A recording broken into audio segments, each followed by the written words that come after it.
We're back. Time for another edition of the Carolina Insider. A lot of action going on this past weekend. Time to recap it all. It is presented by our friends at Wells Fargo. He is Adam Lucas. I am Jones Angell. Let's get started. Adam, we'll start with spring football, culmination of spring practice for the Tar Heels as they lead into the 2023 season. And spring game this past Saturday in Chapel Hill. Great to see some familiar faces like Drake May, some new faces like some transfers, 𝗖𝗿𝗿𝗍𝗶 and Tez Walker, all having success for the Heels. And a return to action for some familiar faces who you had missed.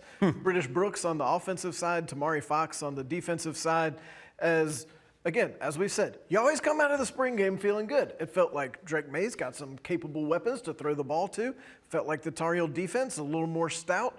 And now all you have to do is just sit here and wait for about 6 months for the Tar Heels to open the season against South Carolina and Charlotte. That'll be on September 2nd. Of course, their training camp will open about a month before that. Looking forward to that here in a couple months. Unofficially, Drake May, 10 of 13, had a couple touchdowns in there, over 150 yards passing. Adam mentioned some flashes on that defensive side, including on the defensive line. So about what you expect in the spring. You see some good moments, you get excited, and now you do have to wait a little bit, but great to see the guys out on the field in Kenan Stadium this past Saturday. Adam, let's talk a little Tar Heel baseball. Tar Heels in the middle of a 9-game homestand and had a very competitive series against Miami this past weekend. All 3 games decided by 1 run. Unfortunately for the Heels, they had 1 victory. Miami took 2, but it was nip and tuck the entire weekend. Felt like if these two teams played 10 times, each side would probably win 5. The Tar Heels won the middle game, and that was a big win as Carolina comes back against Miami's All-American closer.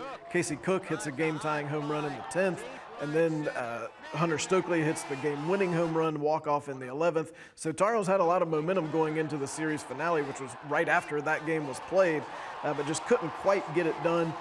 So they lose 2 of 3 to Miami, but the ACC is stout.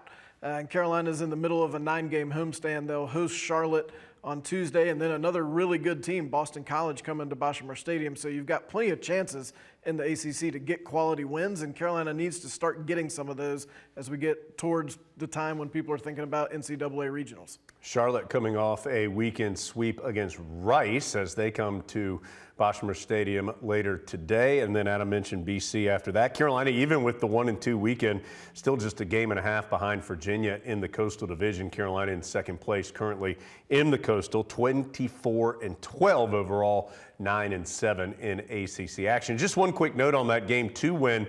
Tar Heels were down 6-0 in that game. It was their largest comeback since the 2007 Super Regional against South Carolina. So down 6 runs early in that one, came back, won it in 11, and got that victory in Game 2 against the Hurricanes. All right, let's move to Tar Heel tennis. We'll start, Adam, just kind of big picture, dedicated the brand new tennis facility. And we talked to 𝗪𝗏𝗏𝗍𝗏 last week on the show about that new facility and about his team, but it was officially dedicated as the Chewning Tennis Center, nearly $20 million renovation for Carolina tennis. Big thanks to Tom and Nancy Chewning, who spearheaded that campaign. It was funny talking to Tom Chewning this weekend. He remembered the exact day in 2017, the day after Luke May hit the shot against Kentucky in Memphis, Tennessee, the lobby of the Peabody Hotel. Tom Chewning told Bubba Cunningham that the Tar Heels needed a new tennis facility. 6 years later, here we are. It's brand new. It's really nice. Seating on both sides, which the players really like, makes for a better atmosphere. Courts are fantastic. Great place to watch tennis. And Tar Heels took advantage of their new facility with some quality play. We'll start with the women. They finished the regular season undefeated, 27-0. Finished, of course, conference play undefeated as well. And with their victory over Duke on Friday, 4-1. That locked up the ACC regular season crown. And Adam, always good to beat Duke, of course, if you're the Tar Heels, and this win particularly impactful for Carolina. Great day for Tar Heel women's tennis. Fiona Crawley sings the national anthem.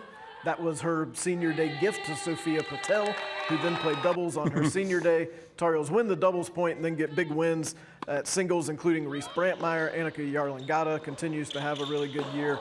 And Tar Heels finish up the ACC season undefeated, the overall regular season undefeated. Carolina, just in games in ACC play, won 71 and lost 13. That's a fairly dominating statistic. I think the next closest team was Duke. They lost 26, so twice as many.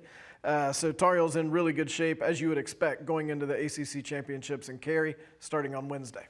It wasn't just the women, though, that had success. The men also with a successful weekend. They topped Florida State on Friday and then Miami on Sunday. They're now 17-7 overall, 9-3 in ACC play. They will be the number 4 seed in the ACC tournament. And Adam, the guys right there at the top, they've been consistently successful this year and do have a chance, I think, heading into this ACC tournament. Yeah, Virginia's the powerhouse on the men's side, so the Tar Heels got to watch out for them. But the ACC pretty consistent throughout that middle where Carolina is right now, so Tar Heels will need to play well.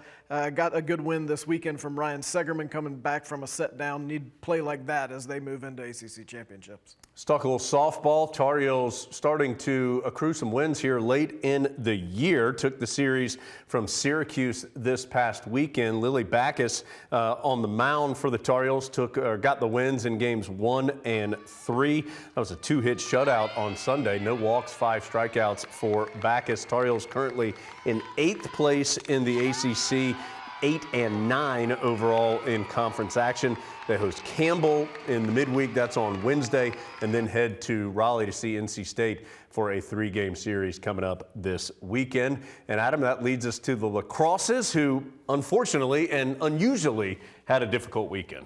Women's lacrosse had a big one against the number 1 team in the country, Syracuse, on Saturday at Dorrance Field. Tar Heels had tied it up late, but then Syracuse got 2 goals in the final 4 minutes to get the win. Nicole Humphrey had a hat trick. Caroline Godine had 2 goals and 4 assists. That was a tough one for the Tar Heels. As we know, Jenny Levy replacing some firepower from last year. They're going to finish up the regular season on Thursday at Duke. The Blue Devils just 1-7 in the ACC. And then Carolina will get ready for the ACC tournament in Charlotte next week.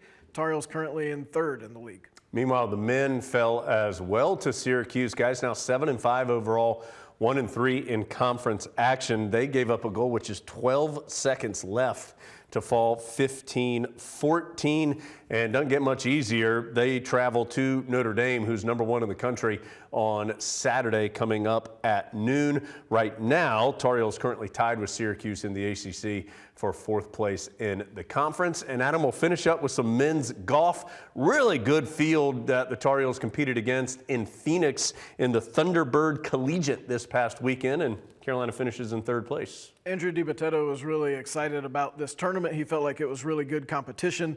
Carolina finishes 3rd with David Ford, the low Tar Heel, finished in 7th place overall. Carolina got better as they went along. They were the lowest team in the final round as they shot 6 under as a team. They also are ready for ACC championships. It's ACC championship time, Jones. Get that trophy case ready. Starts on April 21st. All right, thanks for being with us here on the Weekend Recap. A reminder, Carolina baseball, Adam and I are going to be on the call on ESPN tonight for Carolina against Charlotte, so looking forward to that. You can watch that streaming ACC Network Extra, so through the ESPN app. Looking forward to calling the game between the Tar Heels and the 49ers. Thanks for being with us here on the Weekend Recap, presented by Wells Fargo.